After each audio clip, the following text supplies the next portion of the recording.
What up, though, people? Welcome back. And you know what? I got the victory shades here, man. And we're going to let the chat family decide on if it's victory shades segment or not. But I'm talking about the trade deadline, NBA trade deadline. It came, it passed, and the internet is split, man. And so, chat family, I want to know how you guys feel about it. Everything shook out.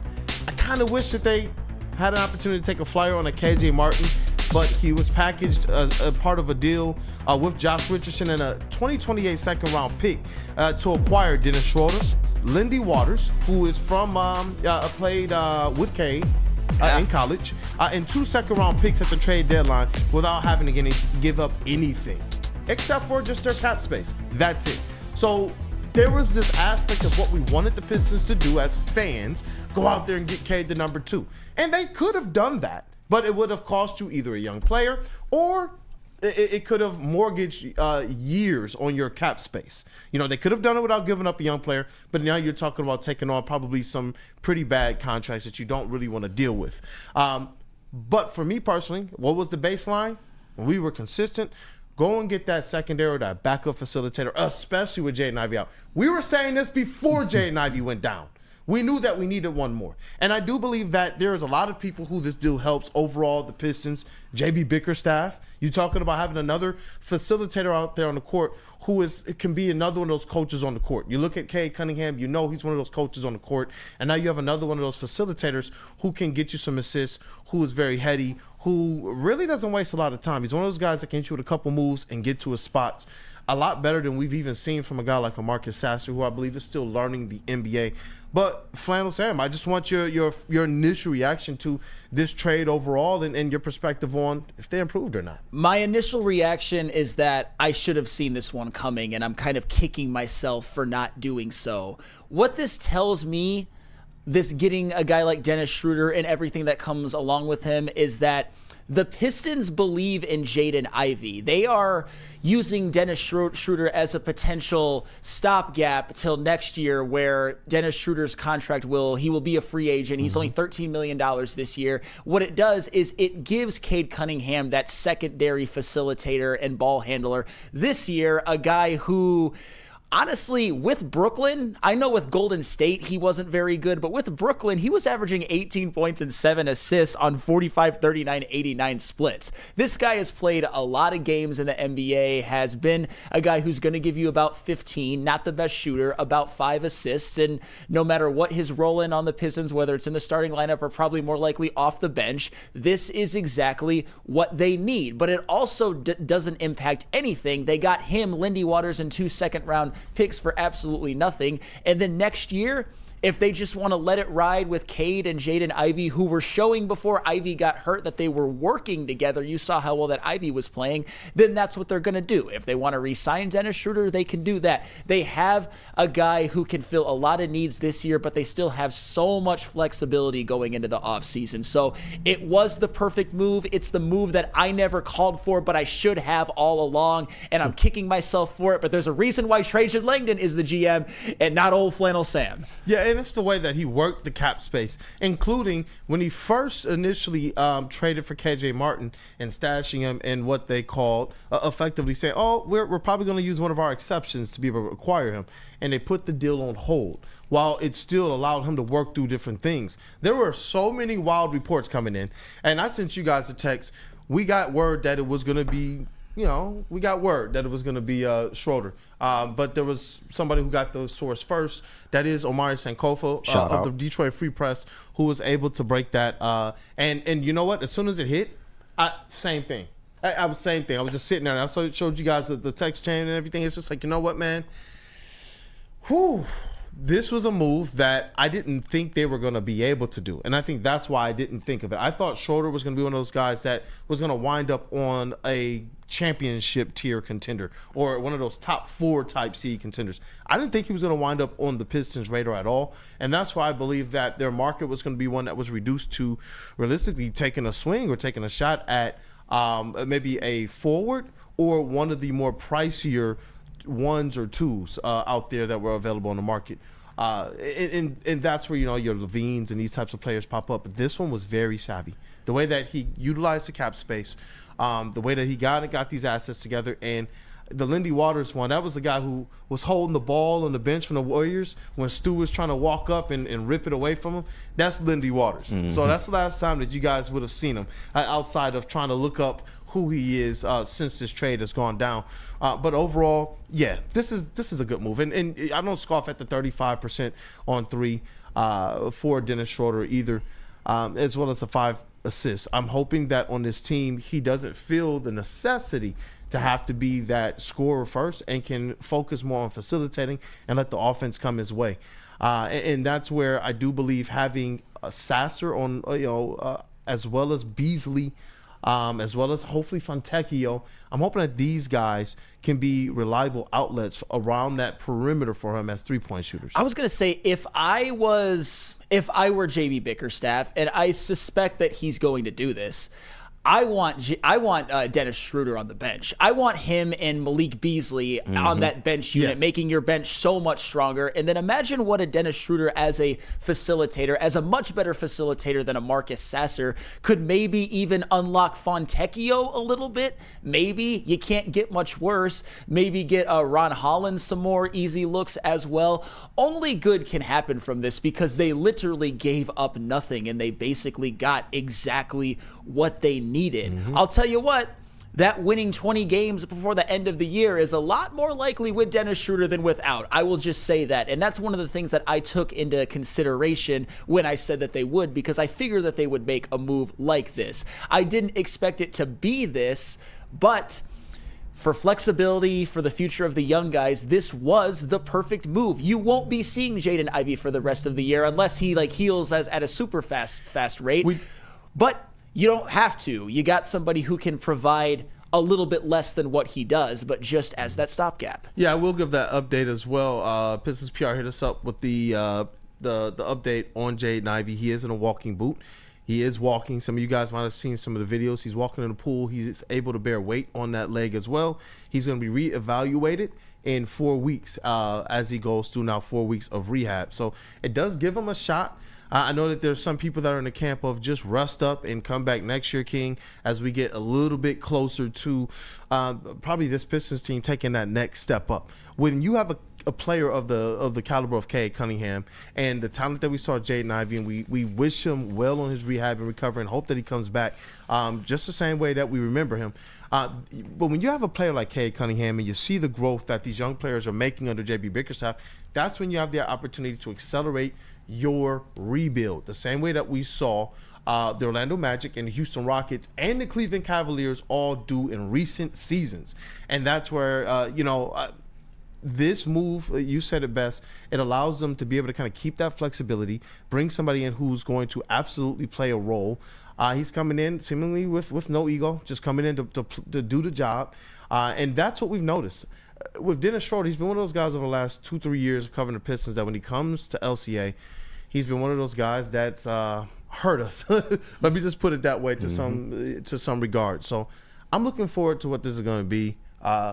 KG, what up, though, brother? Oh, man, I think Trajan cooked with this one. I don't really see how people cannot like this deal. And listen, I got to admit, some of the memes about how many times Dennis Schröder got traded on X, they were hilarious, okay? I got to give y'all that. But ultimately, this is what I was trying to iterate to the audience over the last couple weeks. The Pistons were probably not going to make that big move that everybody wanted. They were going to prioritize draft capital, in which they did that. They went and got 2 second-round picks, which I know a lot of y'all don't think is worth a damn, but I'm telling y'all, in the offseason, when you're trying to load up. So and just got a first-round pick at the trade deadline for 4 seconds. Oh, there you go. So, but I fully believe in what Trajan is trying to do with this team. And you got a player that's averaging, around 15 points a game, 6 assists. He's averaging 6 assists a game, and you got him for free, and he comes off the books at the end of the year, and if he plays well enough, you can make a decision on him. I don't think this trade deadline could have went any better for what was available and for what Trajan was able to go out and do, and he filled a need that we all said that this team had for damn near months now. We all knew they needed a backup facilitator, and he's a player that, he's got a little edge to him. I feel like he fits this Detroit culture pretty good, and he is capable of going out there on some nights and and giving you some pretty good games. Yeah. So I'm not mad at this move at all, man. I think this is a great fit.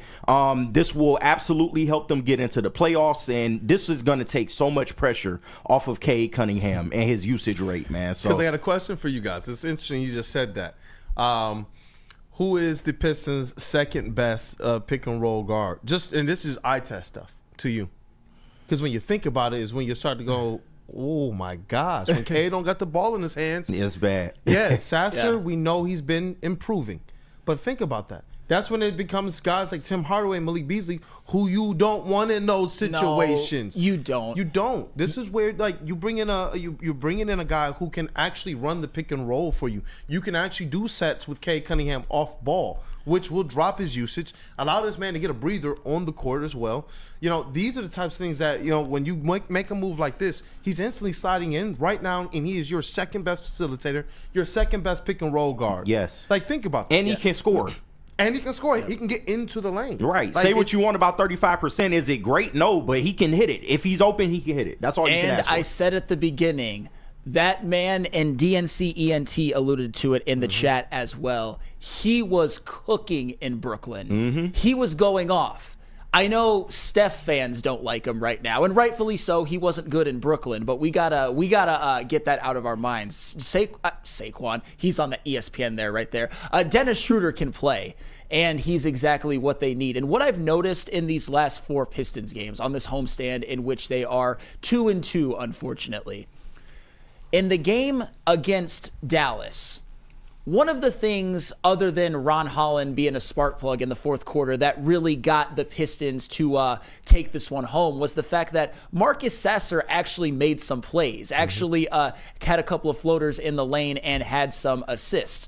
In the Bulls game, Marcus Sasser had 5 assists. My point with this is that Marcus Sasser cannot do that consistently. He hasn't done that in the last couple of games. What you need in a Dennis Schröder is somebody who can give that relief for Cade and be that secondary facilitator consistently, could make a couple of more plays against Cleveland or against Atlanta. Hell, maybe they win 1 or 2 of those games if Dennis Schröder is there. I think they probably do. They at least win 1 of their last 2 games if they have a Dennis Schröder there. Because it's no slight at a Marcus Sasser, who is a young player who's still learning. I believe that they need more players like Dennis Schröder on this team. Absolutely. You got to have those types of vet guards who have, you know what, put in some time in this league and have had success, and they're still having success. Wasn't that part of the reason why they went out and they got guys like Tim Hardaway Jr. and Malik Beasley in the first place? Yeah. And think about it. Who was expecting Malik Beasley to come here and be the flamethrower that he was? What we knew was this. He proved to be more than serviceable, which is what Dennis Schröder has continued to do.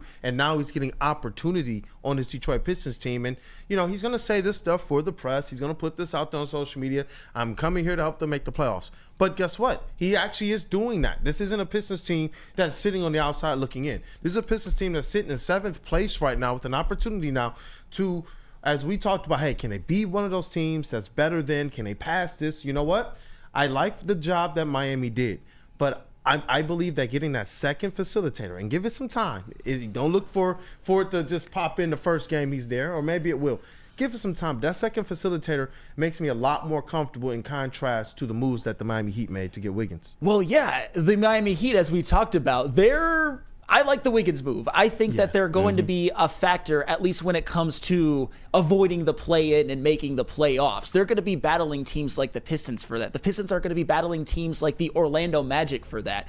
They needed to, it was a bit of an arms race, at least for this year, and the Pistons and Trajan Langdon, they got themselves their arm, and Dennis Schröder, which is exactly what they need. It wasn't, I think that if they would have just stood pat, which I wouldn't have been furious at, but I would have been a little disappointed at, that the danger of them slipping to the play-in was 100% real. With Dennis Schröder, I'm looking at, it's got to be 6 seed or above, and I think that they're fully capable of doing that and passing a team like the Heat. It's the perfect move, bro. Segue. You plan for the right now, and you plan for the future as well. Like, this was like as good as you could have came out of this trade deadline. And you got to think about it too. It's not just a facilitation. It's not just a pick and roll. But we know this.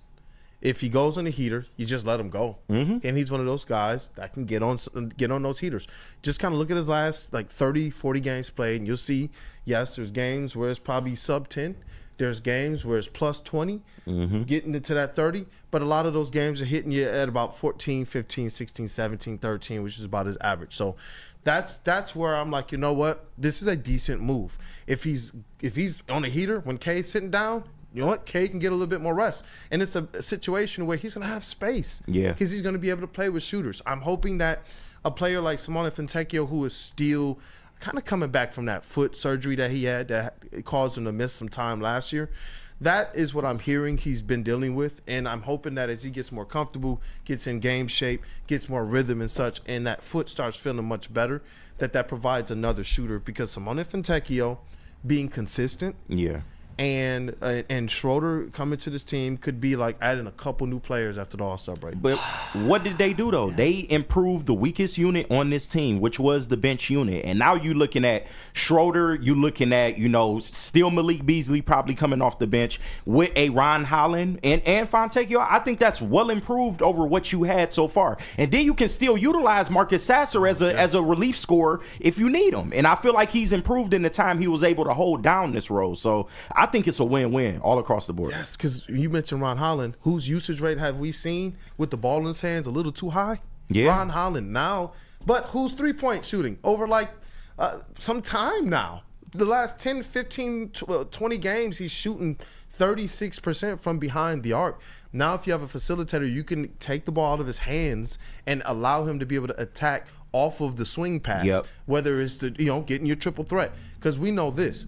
You swing the ball the right way to Ron Holland on the corner three, and he can dunk on your head. So it's like, I'm excited about what this move can be. I don't want to blow this out of way out of proportion, but this is a guy who's averaging about 15 and 5.8 assists on 36% from the field. Think about that. Yeah, that's a move. That's a move for me, honestly. It shows me they serious about competing this year. They really want to make sure that they get into the playoffs and maybe even make some noise. Well, and remember this, and this was even when Jaden Ivey was playing. I made a little bit of a joke earlier in the season, at least when it came to bench scoring, how kind of paraphrase the whole "I'm David Ruffin and these are the Temptations." I'm Malik Beasley and this is the bench. Right now, you've got yourself a real bench with some scoring, and of course, we've seen Ron Holland improve. And Marcus Sasser can do a little bit more of what he is designed to, not be your second point guard, but be a bit of a combo guard. Hopefully Fontecchio can make some improvements with a better backup facilitator. This is a win-win, win-win-win, and it should be treated as such by all. Even if it wasn't the splash that maybe you wanted Trajan to make. I don't know if Trajan Langdon had the arsenal to be able to go and make a move quite like that. This was the best that he could do under these circumstances, and it cost the Pistons absolutely. They got Dennis Schröder for nothing. There were moves he could have done, and that's what makes me tip my head a little bit like, what you got on the way? Because the move he made, like we've all said, and you, Flannel and KG have kind of portrayed well, is this fact that contract expires at the end of this season. Yes. Look at the cap space that they're going to have. I see what you did. Multiple second round picks, the cap space, some really good young assets.